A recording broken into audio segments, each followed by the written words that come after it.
Buenos días. Buenos dias. I don't know, this morning I woke up and my stomach was kind of like upset because I was kind of nervous, right?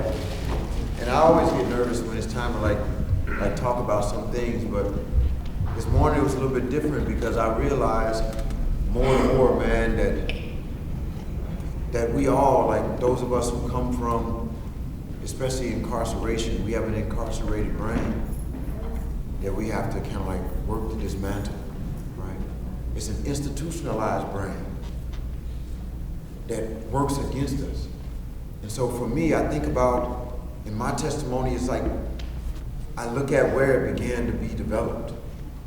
My institutionalized brain wasn't developed just when I got to prison. My institutionalized brain started being developed when I first started obsessing on how to fit in with people.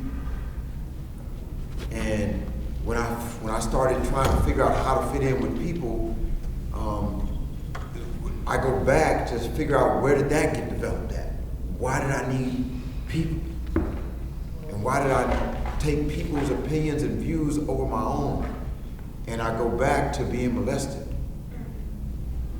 And I think about, like for a long time, I couldn't even think past the age of like 7 years old.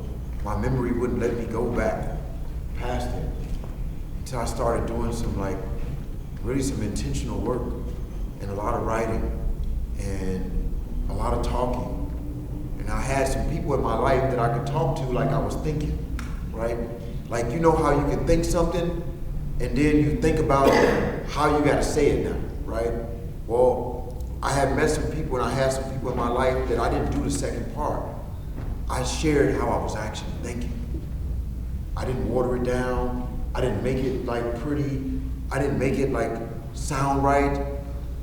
And they was teaching me how to dismantle my institutionalized brain by doing that. See, every time when I think about something and then I think about how I'm going to say it to you, because I'm worried about how you're going to receive it and how you're going to see me afterwards, that's a part of my institutionalized brain activating to protect my identity, to protect the version of me that I want you to see, not the version of me that I'm really being, you know? No, that's good. Because there's a version of me that I really am, and then there's a version of me that I want you to see. And so my institutionalized brain started being developed after I got molested because I didn't want nobody to know that part of me. Because I knew that even though I didn't know what was really happening to me, I knew it was bad. And I knew that it was a secret. And I knew that I had to figure out how do I keep this secret. And so most of my life was designed around keeping this secret. And as a result of that, I didn't want you to see me because I thought that you would see like how scared I was when that shit happened. Like how weak I felt when that shit happened. I was afraid of people seeing that. And so I began to build this personality and this apparatus inside of myself and inside of my head to protect it. And that was the beginning of my institutionalized brain. And now, over time, it got bigger and stronger and actually more dominant than every other part of me. So most of my work that I've had to do on myself has been designed to kind of like dismantle that. Because with my institutionalized brain, it will keep me separated from people. It keeps me away from my goals and my dreams. Hell, I won't even establish goals and dreams because I won't believe that I'm worth that shit, right? Like, I won't believe that I'm worth anything. Like, when I got ready to go to prison, man, I was in the county jail, and I didn't even defend myself. Some of what they accused me of, I didn't even do. But a part of me wouldn't fight for me. A part of me, like, made it like I couldn't even speak up for myself.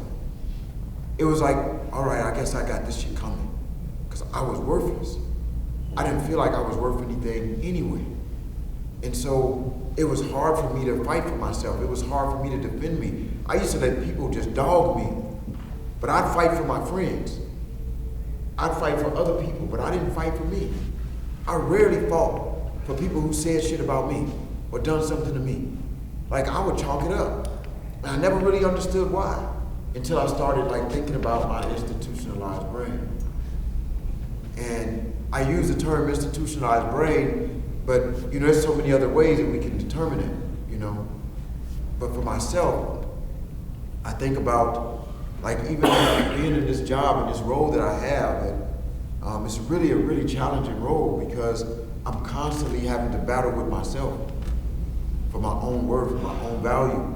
Then I have some people who attack me. They attack me because they might, see, some people get caught up in the shit, the things, the shiny stuff. And they'll attack me because they think that I think I'm all that. Because it's something that they might see me have, or something they might see me wear, or something that they might see me, you know, doing. They don't know that I'm in a constant battle with my own self about my own worth, about my own like identity, about my own value. Like there's always, that fight ain't never stopped, right? It might I might get some wins, but it ain't never stopped. And so like being in this role that I'm in reminds me of my vulnerable times. And I don't always know if what we're doing, I know that it'll work, and I have evidence of that. But I know that it's hard for me not to be attached to people's failures.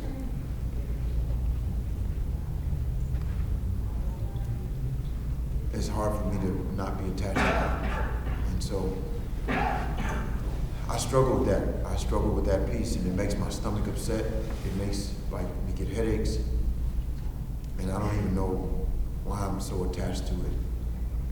And I try to detach, and I try to be detached from people's success or their failure.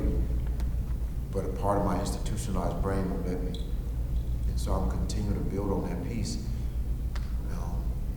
And so I wanted to tell y'all a little bit about like my last name, like Baldwin is my last name. And I used to have this dude that was in our life. I really didn't know who he was. But when he came around, we called him Baldwin.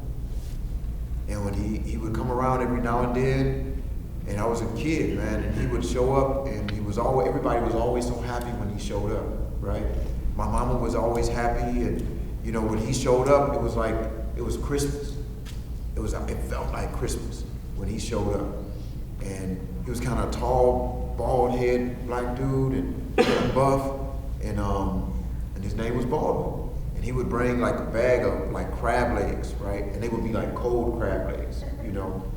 And he would always give me and my little brother these big old 50-cent pieces. You know, he would give us like 3 or 4 of them. And, you know, that was like gold to us. And we would lay out some newspaper, and we would eat these crab legs, and him and my mama would go in the room and talk.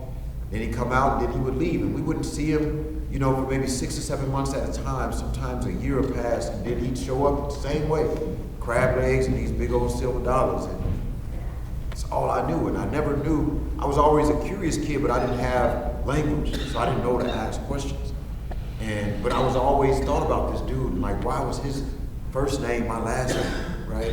And I never understood why. And then a few years would pass, and then one day, I think I was like 11 or 12 years old, my mama told us that we was going to Baldwin's funeral, that he had died. And I remember like going to this funeral and seeing a lot of people that I had never seen before. And then he just went out of my mind, and I just lived with my life. But he never left my mind. Like, who was this dude? I never knew who he was. And I was in prison. I was sitting on the bunk one day, and the CO came past, and he said, Baldwin, last 2. And when he said that, it's like, this dude was in prison. He never left my mind. And I had gotten comfortable with people calling me Baldwin, because they don't use your first name in prison. So my last name almost sounded like my first name. And so in that moment, it triggered something in me. And I finally called my mama, and I was like, Ma, you remember this guy named Baldwin that used to be at the house? And she's like, yeah. I said, who was he? She said, well, he was sort of like your granddad, right? He was your grandmama's boyfriend. He was the longest boyfriend she had. And he did never have, I say, so why do we call him Baldwin? She said, well, he was in and out of jail. He was a heroin addict.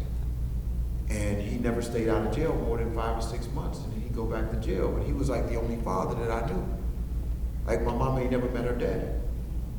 And he was like her father figure. And he had told my mama that he ain't have no kids. And he ain't have no boys. And he made a pact with my mama and asked my mother, if you ever have any sons, can you take my last name so that my name will live on? My mama told him yes. And so she named me Michael Baldwin. And so I really don't know, like, what my last name would really be. Except, like, my daddy's last name is Johnson. And so when I think about, like, these pieces to who I am as a person, you know, I have, like some disconnects. But I've done my best to try to, like, find the pieces to me to find out, like, because I believe that our name carries a lot of weight. And I'm carrying a name for somebody that my mama just wanted to do a charitable deed for, right? And now I have, like, 4 sons, like, there's Baldwins now that exist. I got 2 Michael Baldwins. I got 2 sons named Michael Baldwin. And so I just wanted to share that little piece because it's been like staying in my head lately. And I want y'all to know that, you know, this thing that we're doing is like a really big thing in our community and in the world. Because, you know, we have the opportunity to, like, reclaim an identity for ourselves. And it might not be one that you were born with. It might not be one that other people might even be familiar with. But I've actually gotten a chance to, like, create the person that I want to be. Because I didn't get raised in an environment that would produce me to be the me that I am. Like, my environment wasn't designed to produce me. It was designed to produce somebody that ended up in the penitentiary. But then I got a chance to choose who I wanted to be. Today, I got 28 years sober.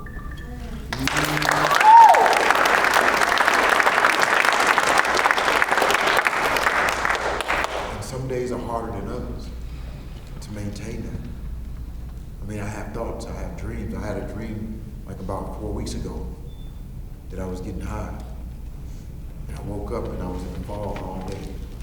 Felt like, damn, I just blew it away. I threw it away. And I realized it was so real that it felt like it wasn't a dream. And so I spent most of the day beating myself up. Like, then it dawned on me, man, that was just a dream, right? But it was like an indication that I have to keep my hand on the wheel. Because I haven't taken a pill. I haven't drinking any alcohol. I haven't smoked any weed. I haven't snorted nothing up my nose. I haven't put nothing in my vein. And I haven't always felt good. I haven't always, like, not wanted to. There's some days where I want to try some of that weed that's legal now. I want to drink some of that pretty drinks. I want to try some of that other shit that they made. See, fentanyl wasn't around when I was out. You know, it's a lot of stuff that wasn't around. So I get these thoughts from my institutionalized brain that make me want to use, but now I've created an identity that works against that. And I have a community that I feel responsible to. And sometimes I don't believe that we're all being responsible to each other. We had some individuals that were in the house, and it felt comfortable enough to bring dope in the house. It felt comfortable enough to use dope in the house. And I really realized, man, that some of us really fighting for our life. But I also understand that if you don't feel like you're worth shit, or you ain't got no value, you really don't even understand what we're saying. What's the big deal? Because like me, I didn't even fight for myself when I was in court. Because I wasn't worth shit. So when people talk about I'm gonna die in prison, so I'm not worth shit. I didn't have no value. Today I'm valuable. I was valuable back then, I just couldn't see it. And so I just wanted to use this opportunity, man, to ask everybody, man, to do a checkup from your neck up, right? Where's your head at? And we can't read your mind, man. And I really don't, when it's all said and done, I really don't care if you change.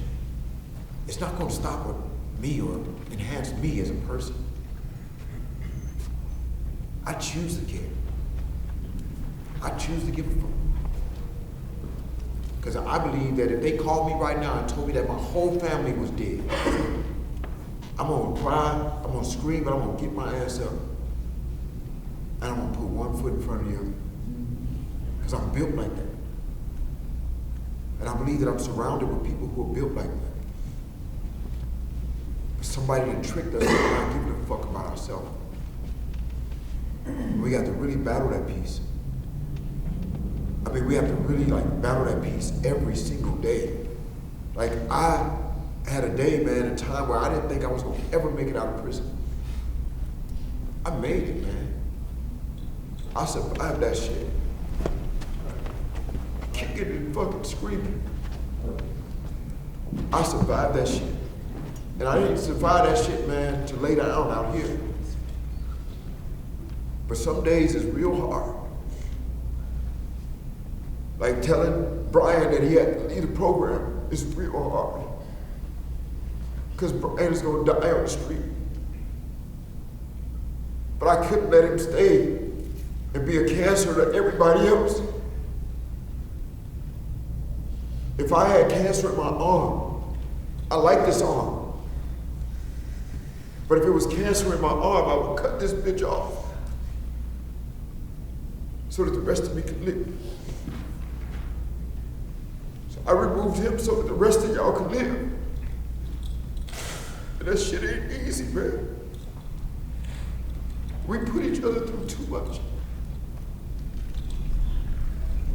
Addiction is cunning, it's baffling, it's powerful. You cannot defeat it on your own. But it takes intentional work. And you have to do the work. I can't do it for you. I can't make you decide not to pick up a sack and start serving that shit. I can't tell you what it's like but I can tell you that if you bring some dope in the house and you show it to somebody in the house, they're gonna use. They don't know how to be that shit. And if I find out about it, if you come to me, my promise to you is I will do it. I will walk alongside of you. I'll sleep in the bed next to you. I'll sit with you until we win. I give you the shirt off my back, the shoes off my feet. Because I believe that you value me. Because I now know my value.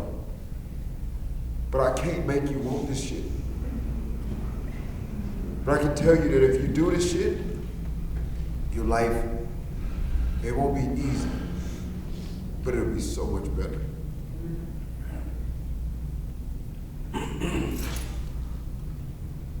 And I found out this morning, this girl that tried to date me when I first came home, she tried to date me when I first came home, and the hair on my neck would stand up sometimes when I was around her. And so eventually we had an experience that really turned me off. She's a beautiful girl, but she really turned me off. And I didn't have no rhyme or reason. I just told her that I wasn't ready for a relationship and that we could be friends, and she hated that shit. And she began to try to assassinate my character from there. It didn't faze me. I continued to build, I continued to move, and I blocked her number. And I didn't spend a lot of my time in prison, on pen pal services and all that shit. I was cool with being by myself. For me, I spent most of my time by myself. I didn't have a gang of pen pals. I got business from my mama, right? 26 years, I got 4 visits from my mama. I wouldn't let no women run from me. I had outgrew the need to exploit, right? Or to play those types of games. You know, I just didn't want to do that. And I'm gonna be real brief, but in 2019, so I paroled on October the 22nd of 2018. By 2019, I was working in the law office, I was moving, I had my own vehicle, I was in my own place, I was grinding, right? I was grinding and I was, you know, serving in my community. I was already like doing some major things. I had already started MBS consulting and I was training school teachers and I was doing some things and I was preparing to go back into prisons. I was part of the NAACP and a few other things, and I ended up meeting this girl, this other girl at a bank, and we flirted a little bit. And now she started, we had our first little encounter at Starbucks because I didn't trust to let people at my house. And she started telling me a little bit about her life, and turns out that she had got sexually assaulted, and dropped out of college. And the more she talked, the more I knew that I didn't want to date this girl. I was going to try to find some people to help this girl.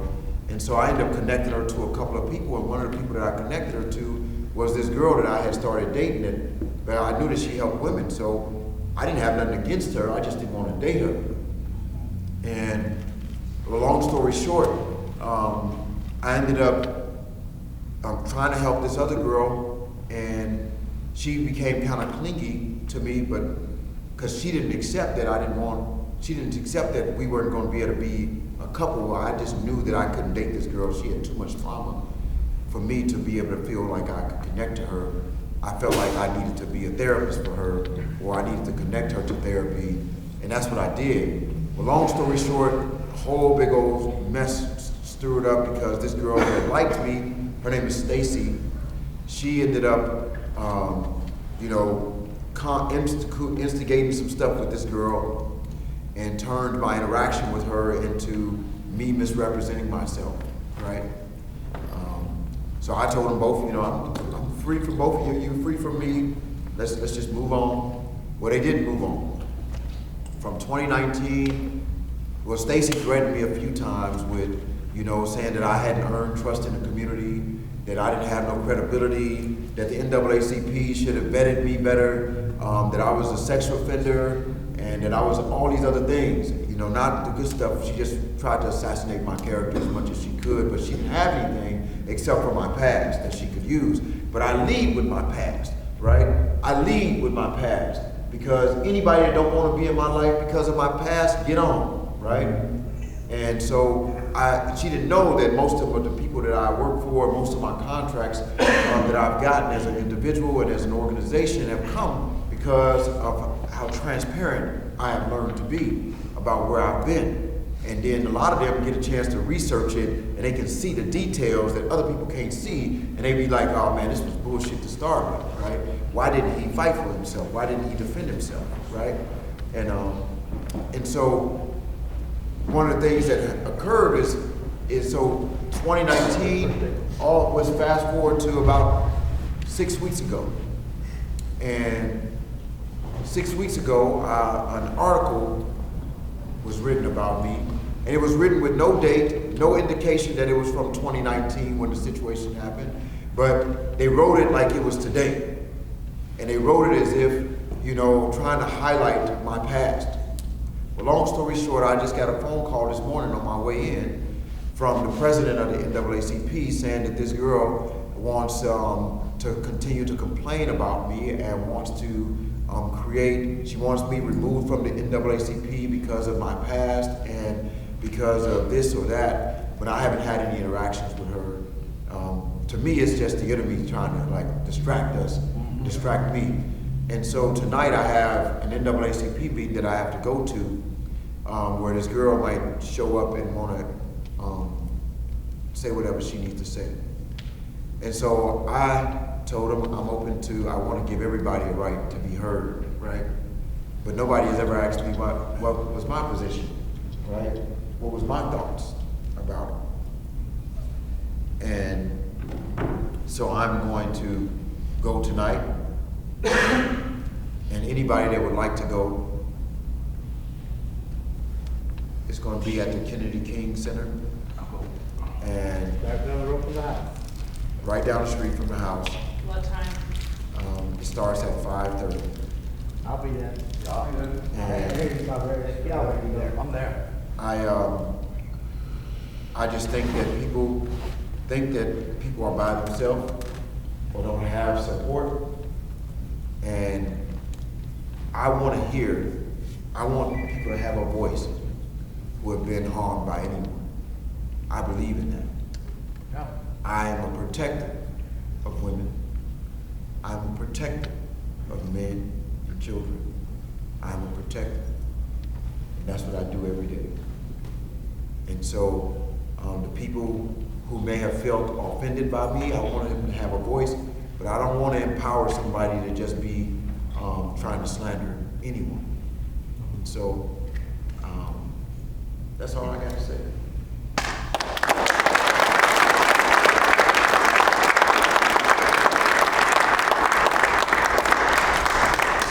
How's y'all been doing this week? Great. Get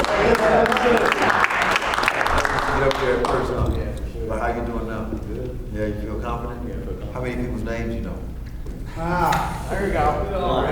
95%. Okay, So, okay. I just want y'all to know that there's always a method to the madness, right? All right, let's bow our heads in reverence, please. Dear Heavenly Father, thank you so much for being involved in our lives on an everyday basis, for another day, not promise the air and breath in our lungs. We just come to you and just tell you that we're not worthy without you, Lord, without the guidance and the patience that you give us and you make us sit still in. We just want to put a hedge of protection over everybody in this room, for the people who are with us and the people who aren't with us in the streets or their forthcomings. Dear Heavenly Father, we just want to tell you thank you again for being involved in our lives. In Jesus' name we all pray. Amen. God, I'm going to ask you today to help walk me through this prayer so that I don't stumble. There's darkness in my heart and it's weighing on me heavily. I pray you just walk with me. God, I pray that you make me a better person. And that you teach me to understand people, no matter how big or how small they may appear to be by my estimate. And you show me where I have been in my own defects of character. Instead of you finding the defects of others. And teach me to listen to what people have to say. And answer their questions unselfishly and fairly, or does it simply reply with kindness? And keep me from interrupting people or contradicting them when they speak. And make me as courteous and tolerant of others without expecting me to be. Prevent that I spread voice of gossip. Don't let me laugh at other mistakes or resort to shame or ridicule people to please me. May I never punish or condemn others for my own self-satisfaction or to show that I have more power than them. Let me not tempt others to lie, deceive, or harm people. And guide me, hour by hour, to demonstrate by all that I say and do that honesty will produce a stronger character and ultimately happiness. Reduce, I pray, the evilness within me, because it is my greatest enemy. And when I develop patience with myself, help me, God, to hold back a vicious tongue. May I ever be mindful that people are people, and I should not impose on them the judgment left for you alone. And let me not rob others of the opportunity to make choices and decisions for themselves. And bless me with the willingness to give when the request is reasonable, and the courage to deny the things that I know from my experiences can bring harm by any measure. And loan me your wisdom to have pure motives in all my affairs or endeavors. And fit me, God, to be an instrument of love and respect so others will imitate me. Amen. Amen. Thank you, God. Jesus Christ. Jesus Christ. Perform, I need Richard Jewell, Eddie, David, Josh, John Serrano. Push.